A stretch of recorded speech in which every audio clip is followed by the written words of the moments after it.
Thinking of buying a new tablet but not sure if it's worth the price? This might be the best $499 you can spend in 2025, and I'll show you why. The new iPad Air powered by Apple's M3 chip is more than just a spec bump. With its 8-core CPU and 9-core GPU, performance is incredibly smooth. Whether you're editing 4K video, sketching with the Apple Pencil, or managing a dozen apps at once. You get 8 GB of RAM and up to 1 TB of storage, plus a sharp liquid Retina display that's crisp and color accurate. It's not OLED and it only runs at 60 Hz, but for most users, that won't be a problem. Unless you're a frame rate purist, you won't notice the difference.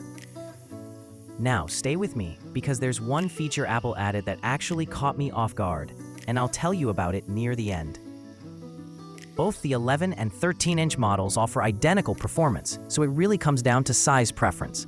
And yes, they support the new Apple Pencil Pro and Magic Keyboard, turning this into a portable, creative, and productivity setup. Battery life? Around 10 hours on mixed use.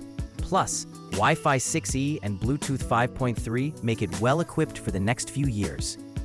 So here's that standout feature. The M3 chip enables hardware-accelerated ray tracing on a mid-range tablet. That's usually reserved for high-end devices, and it means better rendering for games and design apps. For under $500, you're getting nearly pro-level performance, long battery life, premium build, and support for all the top-tier accessories without the premium price tag. If that sounds like a smart buy to you, check the link in the description.